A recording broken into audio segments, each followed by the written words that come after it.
Hi everyone, welcome to Communicast, a communication skills podcast. I'm Scott D'Amico, president of Communispond, a global communication skills training organization. On each episode, I try to distill down what it means to be a great communicator. And today I'm talking with Ryan Dunn of the Institute for Corporate Productivity, also known as I4CP. We hit on a number of things that impact communication skills, such as keeping your ego in check, being a learn-it-all rather than a know-it-all, and the importance of seeing things from the other person's point of view. I hope you enjoy. Ryan, thank you so much for being here today. If you can, to get us started, maybe just tell us a little bit about yourself, your background, and what you do today. Hey, sounds good. Well, first and foremost, Scott, thank you so much for having me. Really excited for the opportunity today.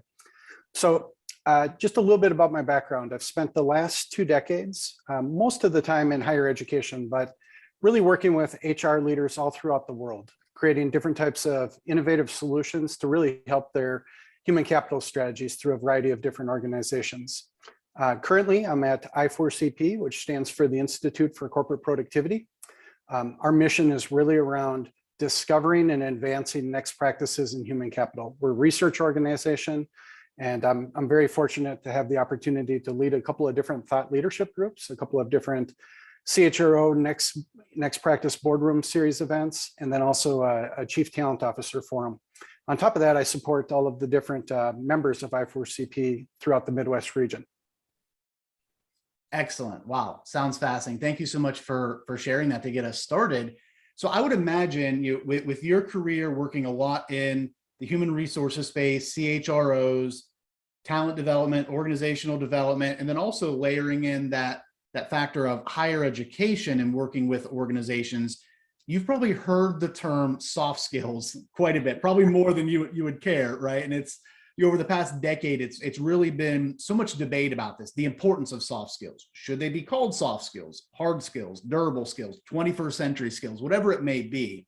But when you hear that soft skills, or really more specifically to our conversation today, this idea of communication skills, what does that mean to you? Yeah, it's a great question, Scott, and you're spot on. I mean, it's had, maybe 20 different iterations of names over the last 2 decades. You hear things like power skills or soft is the new hard skills, and it just continues.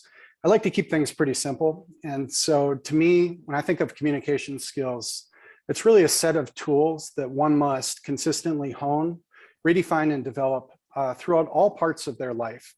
And I think it's essentially table stakes to really ensure that you have productive relationships throughout all different aspects of your life, whether that be personal, professional, some combination of the two.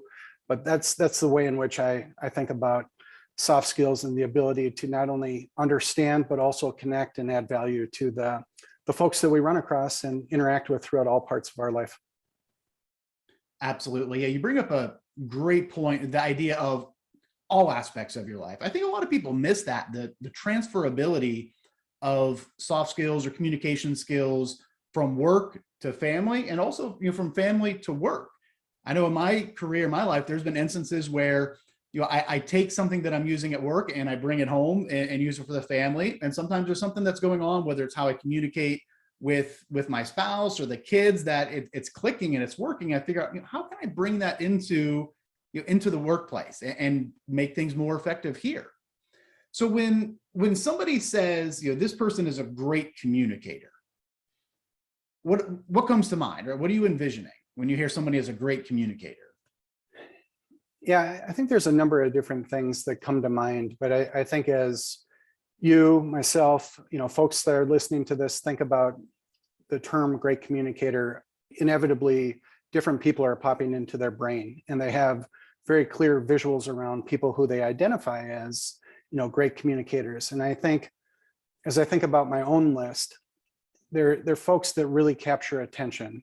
They have the magnificent ability to not only connect purpose, but also understand the moment and really kind of lead a groundswell of momentum around, essentially the framework that they're communicating.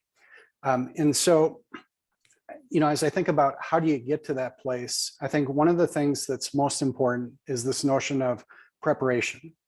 And so when you come into any important conversation, whether that be with a spouse, whether that be with your children, or, somebody you have the pleasure to do work with, being able to really prepare and understand what it might be like to be in their shoes. What are they thinking about that's top of mind? And then on top of that, you want to be able to customize your approach. And so, a conversation you're having with one potential prospect that's in maybe a manufacturing organization might be a bit different than a financial services, contact that you're connecting with. It reminds me, Scott, of a story. I was meeting with the chief learning officer of General Mills a couple of years ago. This was actually about 10 years ago, earlier in my career. And the first question he asked me is, "What did you have for breakfast?"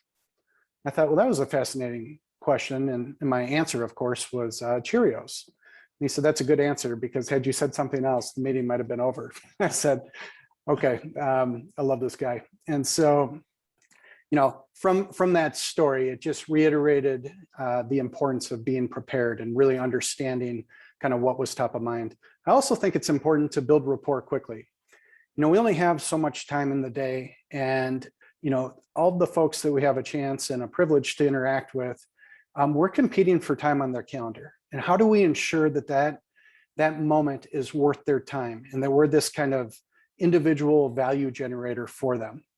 I also think it's important, as we run across all kinds of different human beings throughout our career, personal and professional, to keep your ego in check, because all of us have our biases that we bring to the table. All of us have perspective, and we really need to listen intently and really seek to hear, seek to understand versus seeking to respond. I think that's critically important. And then another thing that I know I try to teach my own children, and I do a lot of youth sports coaching as well, is, own either your or your firm's mistakes or failures without blame, without excuses, and objectively assess what works and also what doesn't in order to improve. And then finally, I think it's important to ask for feedback. We're on this continuous journey about, really learning it all versus know it all. And I want to get better. I want to be a better version of myself tomorrow than I am today. And I think by connecting with the folks that we have the privilege to do business with or interact with, get that peer coaching, because they'll help shape that better version that we're all looking for. Awesome. Wow, you hit on so many important things there. And the ultimate goal, right, is this idea of capturing attention. Once you have the attention, how do you inspire people to action? So I just jotted down a few things that you hit on that I found really interesting, that all are key skills, that play the part of getting attention and inspiring people into action. The idea of preparing, customizing your message or tailoring your message, and then really understanding the other person's point of view. For me, those three things all kind of go hand in hand, right? It's challenging, I think, to understand the other person's point of view. It can be challenging or almost impossible to tailor or customize your message if you haven't done the preparation on the front end. And as I think about preparing, and this has come up in other conversations, the idea of preparing enough so that you are ready to go, but also still flexible, right? Where you can call an audible when you get to the line of scrimmage and adjust. And this idea of capturing attention, I love the question of what did you have for breakfast this morning? That is a question that really would capture somebody's attention. And oftentimes people think you need to have these profound, life-changing questions to really get somebody's attention. But sometimes it's something very simple that can get somebody to lean back and go, that's interesting. Get them to think is a really powerful question. So thank you for sharing those. So if you think about that framework that you've laid out, all these different skills or tools that you would need to have to be an effective communicator, over the last 18 months, we've seen a tremendous amount of change in the workplace, from almost entirely working in the office to almost entirely working at home, now to this blended environment, and kind of what people are predicting is to be the future of work for quite some time. If you think about these communication skills that blend into leadership skills and productivity, what have you seen change over the past 18 months? What are organizations now looking for their people to bring to the table to be effective in this environment? Yeah, it's a great question, Scott. And at I4CP, we're a human capital research organization, as I mentioned earlier, and we're actually spending a tremendous amount of energy to really help lead the global HR community through kind of this new notion or this next era of work. And so I think a couple of things that are critically important is the evolution of the leadership skills. We did a study over the course of the last year called Leadership Redefined, and we looked at things that were going to be critical moving forward. Things like seeking to understand others, modeling transparent communication, demonstration of a digital mindset, and really the emphasis on leading virtually. And I think one of the things that really kind of sticks with me, whether you're in person or virtually, is really explaining the importance of why. And so as you communicate, connecting the audience to the overarching vision or strategy, and really kind of setting the table around, here's our vision, here's the strategy, here's the roles that we play, and then also seeking input along the way. What you touched on earlier was this notion of agility, and critically important. We see that in all of the research that we do, that this agile mindset, but also behaviors are going to be critically important for leaders to really adapt, because no matter how much we prepare, as you and I know, Scott, you're always running into scenarios that you didn't quite expect. And so what do you do at that moment to really ensure that you're memorable, but also connecting back to kind of the object at hand and making sure that you're delivering value? Right. Yeah, I couldn't agree more with that. It is one, so important to be flexible during any time in business and life, being able to adapt and change as the environment changes around you. And really this idea of, the why. And I think especially when things are uncertain, you're going through change in an organization, a lot of times people can forget that. They get so focused on the tactical as the what, here's what we need to do, 1, 2, 3, 4. They forget to communicate the why we're doing this. And that's really what can inspire people to follow, right? Here's the big picture. Here's what we're doing. Here's what we're trying to change or trying to accomplish at the organization, for our customers, for the world, whatever it may be. What is the why behind it? And if you're able to clearly communicate that, I think it makes getting the what, or the steps, the tactical things done a lot easier, right? Because people will buy into it more, people will follow through. And, I just think about times in my career when the organization I was at was going through a tremendous amount of change. For me, it was always thinking about what's the most important thing and communicating it to the team. Our product may not have been fully baked. We didn't exactly know what the mission or vision was going to be going forward. But if I thought about at this moment, what's the most important thing? And for us, typically, it was always meeting with our clients, discovering the human capital challenges that they're having, and figuring out how can we help, right? So if you start to communicate the why, or what's the most important thing, it really keeps people engaged, keeps people moving forward. Yeah, you bring up a good point there, Scott, and it makes me think of just kind of this idea around, what if we were all on the same team? And so instead of, either virtually or in person, almost having kind of a conversation where one person's on one side of the table, one person's on the other, or one person's on a Zoom call and the other person's kind of giving and receiving. What if you're rolling up your sleeves and you're both working on the project at hand? Whether they end up buying those goods or services, at the end of the day, may or may not matter. But our ability to really connect and help them through that particular situation or challenge or opportunity that they're working on is very critical. And so at the end of each interaction, you want to ensure that I think it's incredibly memorable. And what if we're all wearing the same jerseys by the end of a couple of different meetings? So we're on the same team, we're all helping each other out.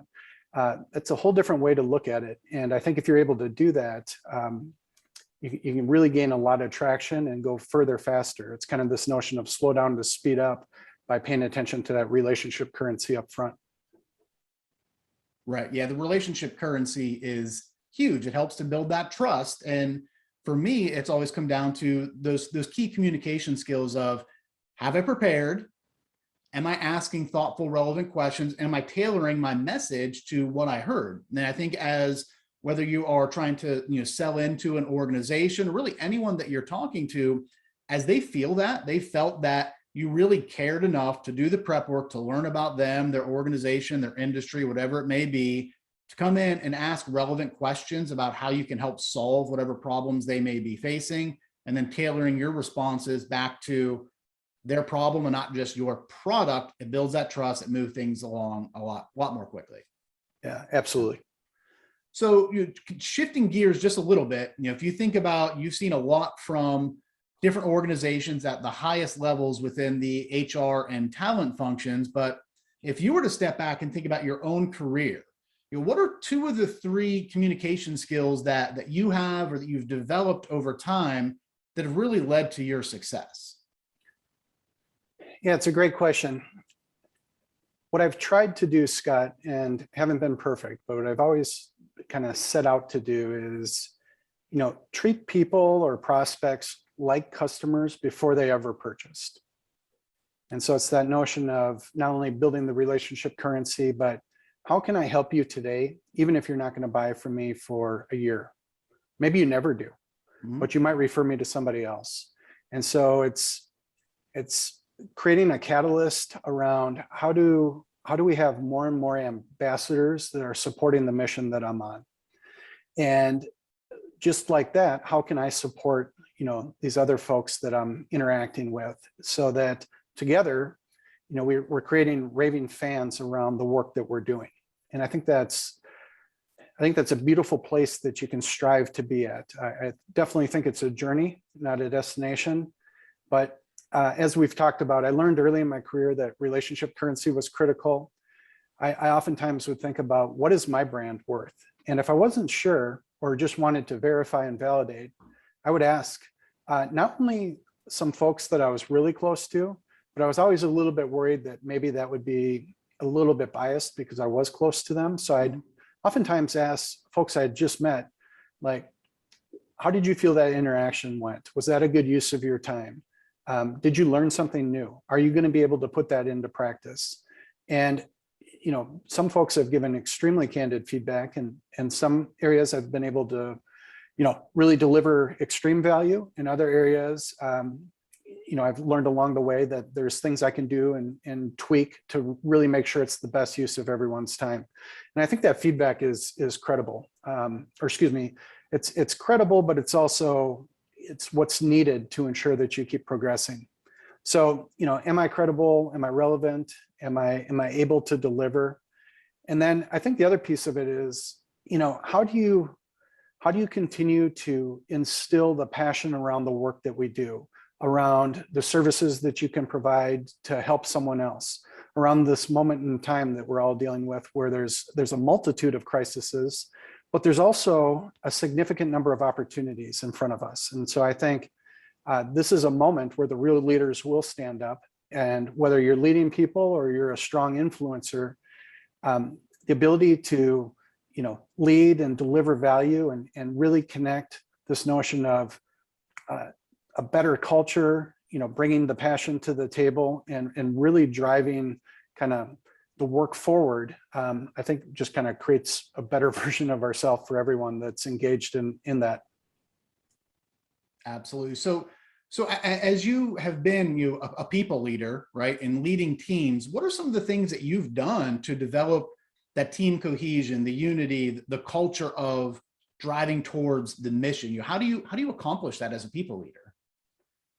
Yeah, I think there's a number of ways that you can do that. And I think it all starts with, really building a foundation of trust. As I think back throughout my own career, I think of, so many wonderful leaders that have really, kind of helped set me up for success. And so I think that's critically important. So, it's the things like being able to check your own ego, but also empower, because being able to collect the insights out of minds across the entire team is such a stronger set of data, stronger set of insights that is better than any one single leader's. At the same time, it's also important to show them that you care about them, get to know them personally, being able to say their kids' names, understand what sports they're in, what activities they're a part of, what are some of their hobbies. That's really knowing the true person. And I think of leaders throughout my career that knew me that well, knew how I was wired, knew where I flourished, knew where maybe I wasn't best set up for success. Those are the folks that you want to run through a wall for. And so I think those are a number of key ingredients. But I think what should never be lost is the ability to empower and give freedom, at least within a framework, so that folks have a chance to really collectively co-own the success of the team. I think when it's just kind of pushed on down, you lose something along the way. Yeah, I kind of love the idea that you had mentioned of really getting to know the person, right? And I will admit, early on in my people leadership days, that didn't come natural for me. And I remember getting some feedback at the time from, I believe, the 360 assessment that, Scott's just all business, right? We get on the one-on-ones, okay, hey, how things going? I was very supportive and wasn't, mean about things. It's just, I was just kind of focused on the business. And I realized that when I stepped back and started to take the initiative and learn more about, the people on my team, their whole lives, their families, what's going on, it was just like, a switch flipped. And it was just so much increased productivity, better relationships, more retainment within the team, and hitting those results. And so for me, and it took having some strong leaders that took the interest in me to really know about me and my family and my kids and my pets and my interests, all that type of stuff. So that I can't stress enough the importance of,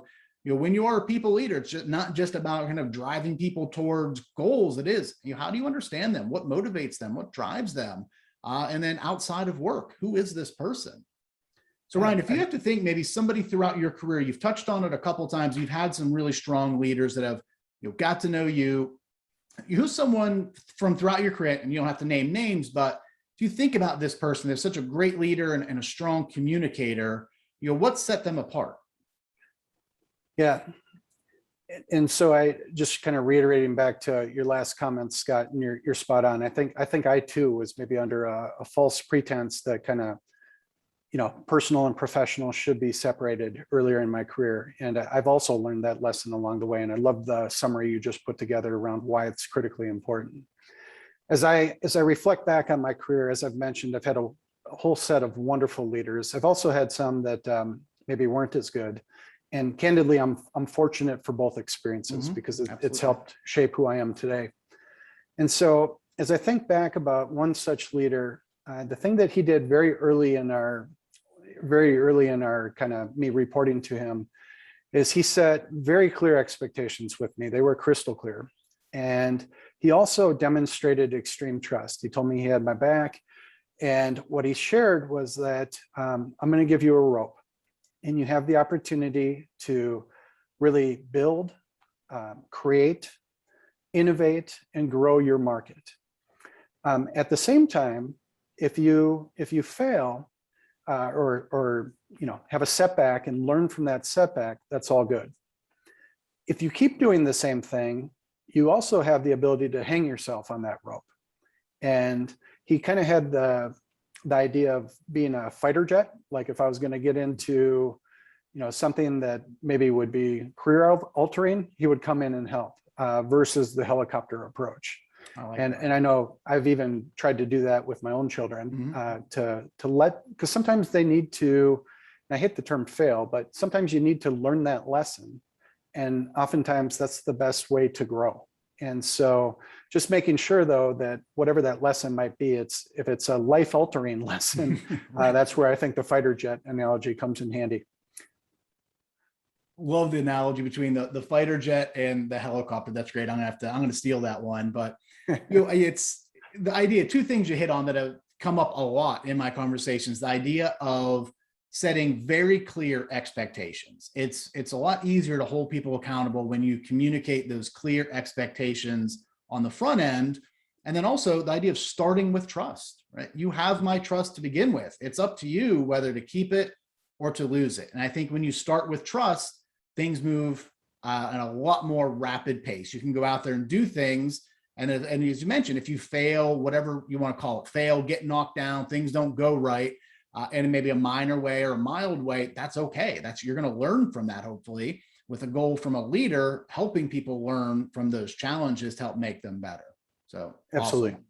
Ryan, I want to be respectful of your time. Just one last question. As we are wrapping up here, right? Somebody that's listening, maybe they are just coming out of school, getting ready to go into the workplace, or maybe they're mid-career and pivoting, going into a completely new industry, have been out of work for a while.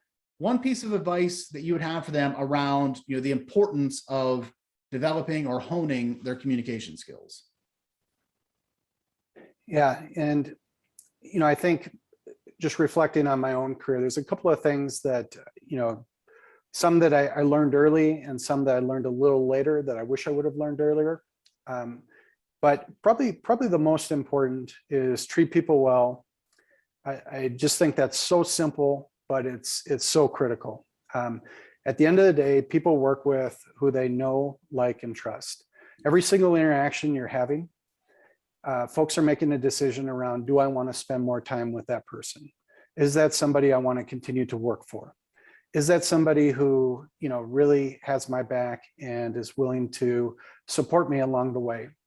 I think for the folks that are earlier in career, and this is really true at any point, but especially earlier, build your own kind of board of directors. Who are those people that you can go to?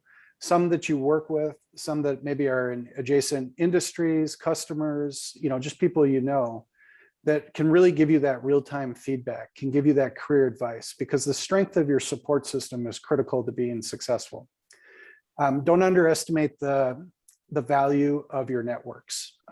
Networks create so many different types of opportunities, and it's important around onboarding, it's important around transition, it's important around so many different aspects of somebody's professional career and the work that we all do personally too with major life changes. Another thing I would share is just the notion of vision over visibility. And what I mean by that is, at times in anyone's career, at times in anyone's life, there's going to be these moments where you're not entirely sure what's coming next. And I think it's at those moments you have to double down on what your North Star is. To what extent am I every day waking up passionate about the work that I do? Every day, to what extent is the work that I'm doing, aligning to not only my passion, but also the purpose? Like, are we doing something that's actually changing, the face of the HR market or business overall? And as I think back to even at I4CP, when the pandemic first hit, one of the things we did is we built out a series of weekly calls where we just brought the global HR community together. And even while many folks were kind of sitting on the sidelines, not in a position to really act because they were, seeing the crisis of the hour unfold in front of them, we were able to build a community. We were able to, really drive value through the notion of environmental scanning the different insights that are out there. And so I think that ties back into this notion of vision over visibility. Like, we never lost our way around how can we continue to serve and add value. And I think anyone throughout their career are going to run into moments like that. And that's, again, where you need to double down on what's true to you and what is that North Star. And eventually, I think, the visibility comes back and you're on the right path. Love it. Yeah, I think what you just hit on there, all those things are great for anyone at any point throughout their career. And I will just say, having known you for quite some time, probably over a decade now that we've known each other, work together in a number of different capacities, that, everything you shared today, I've seen you put into practice yourself, right? It's this idea of treating people well, asking for feedback, relating the vision. It's always good when you see people walk the walk, right? Where they talk about things, but they're also putting into practice. So it's just amazing to hear that. Thank you, Ryan, so much for joining me today, taking the time out of your busy schedule and sharing some of your expertise. Have a good one. Yeah, well, thank you so much, Scott. It's an important topic and love the work you and your team are doing. And thank you for the opportunity. A special thanks again to my guest, Ryan Dunn from I4CP, for joining me today and sharing his insights.